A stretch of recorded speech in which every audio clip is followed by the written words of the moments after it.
নমস্কাৰ। হেল্ল' অসমবাসী ৰাইজ, আজি আপোনালোকক এটা কথা ক'ব বিচাৰোঁ। ঈশ্বৰক দেখা পাইছেনে নাই? ঈশ্বৰৰ লগত কথা পাতিছে নাই?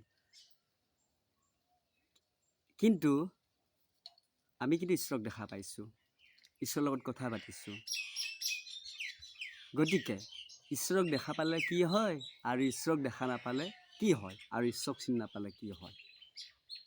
গতিকে যেতিয়া আমি ঈশ্বৰক চিনি পাম বা ঈশ্বৰৰ লগত কথা পাতিম, আৰু ঈশ্বৰে আমাৰ দৰেই মনুষ্য ৰূপ ধাৰণ কৰে আৰু মনুষ্য ৰূপতে আহি আমাক উদ্ধাৰ কৰে, সৎ উপদেশ দিয়ে, সৎ জ্ঞান দিয়ে, বিপদে আপদে সকলোখিনিতে, তেতিয়া কোনো ভয় নাই।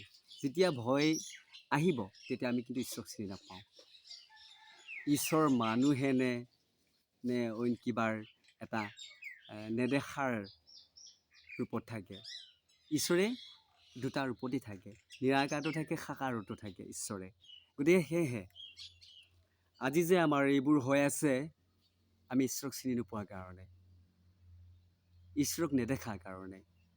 যে আজি গৰম যিটো তাপৰ মাত্ৰা বাঢ়িবলৈ ধৰিছে, 40 ডিগ্ৰীকৈ অভাৰ, কি হৈছে? মানুহ আমাৰ ক্ষতি হৈছে, মৃত্যুবৰণ কৰিবলগীয়া হৈছে। আৰু এইবোৰত সহিব নোৱাৰি আমি ত্ৰাহি কি কৈছোঁ, ভগৱানৰ নাম লৈছোঁ আজি। আৰু সেইখিনি ভক্তি নিবেদন ঈশ্বৰে কিন্তু শুনিছে, আৰু শুনিছে কাৰণে কি কৈছে, বৰষুণ দিছে, সেই ঠাইত ঠাণ্ডা দিছে।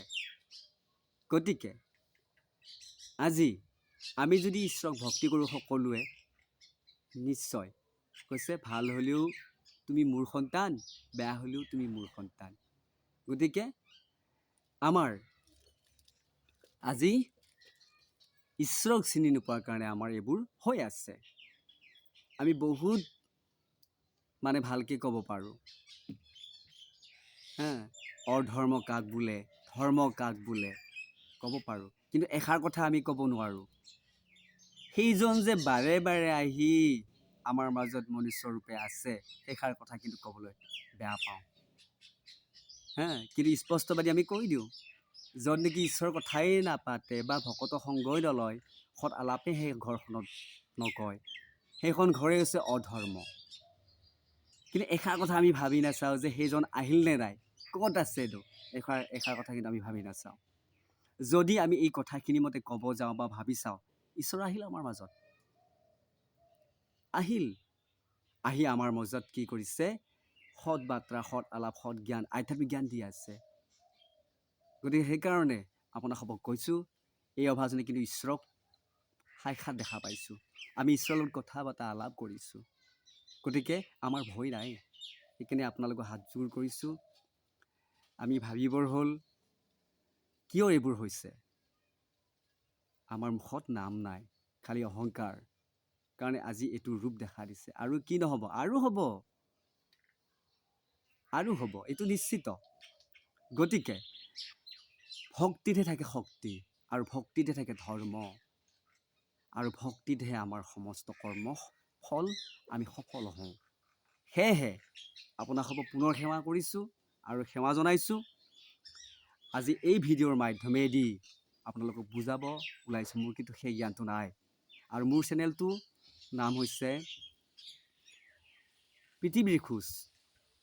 আপোনালোকে www পৃথিৱীৰ খোজ কম বুলি চাৰ্চ কৰিব, আপোনালোকে এই অভাজনক পাব। আৰু আপোনাৰ খবৰ সেৱাত আশীৰ্বাদ লৈ যাতে আগুৱাই যাব পাৰোঁ। গতিকে সেয়েহে পুনৰ আপোনালোকক সেৱা জনাইছোঁ।